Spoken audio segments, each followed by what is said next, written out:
চলতি মাসে সবচেয়ে বড় রাজনৈতিক সম্মেলনের জন্য প্রস্তুতি নিচ্ছে উত্তর কোরিয়া, যেখানে ঘোষণা করা হবে দেশটির আগামী 5 বছরের নীতিগত লক্ষ্য। পাশাপাশি শাসন ব্যবস্থা আরও শক্তিশালী করার বার্তাও দিতে পারেন সর্বোচ্চ নেতা কিম জং উন।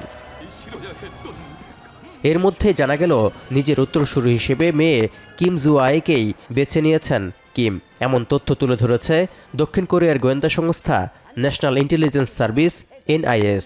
তাদের দাবি, আগের যে কোনো সময়ের চেয়ে এখন বেশি গুরুত্ব পাচ্ছে কিম জু আয়ের রাজনৈতিক অবস্থান।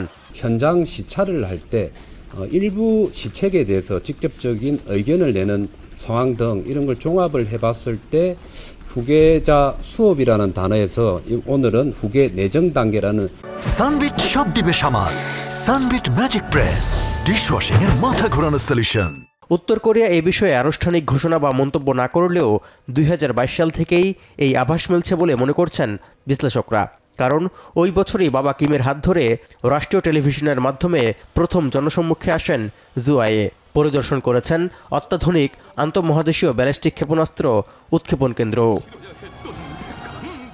গত বছরের সেপ্টেম্বরে বেজিং সফরেও কন্যা কিম জু আয়েকে সঙ্গে রেখেছিলেন কিম জং উন, যেটি কিম জু আয়ের প্রথম বিদেশ সফর বলেও মনে করা হয়।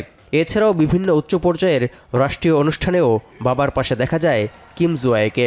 এই সব কিছুই কিম জং উনের কিশোরী কন্যাকে দেশের চতুর্থ প্রজন্মের নেতা হিসেবে প্রতিষ্ঠিত করার প্রস্তুতি হিসেবে দেখা হচ্ছে।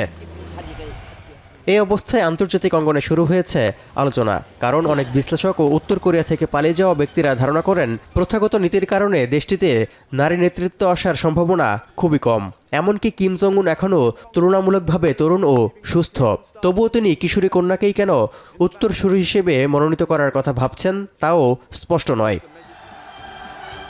কিম জং উন তার বাবা কিম জং ইলের স্থলাভিষিক্ত হওয়ার সময় অনেক উত্তর কোরীয় আশা করেছিলেন যে পশ্চিমা শিক্ষায় শিক্ষিত এই তরুণ নেতা দেশকে বাইরের বিশ্বের জন্য উন্মুক্ত করবেন, কিন্তু সেই আশা পূরণ হয়নি। ভবিষ্যতে দায়িত্ব পেলে কিমের মেয়ে দেশের জন্য কী পরিকল্পনা করবেন তাও অজানা। তবে বংশ পরম্পরায় একক কর্তৃত্বই খাটাবেন বলে মনে করা হচ্ছে।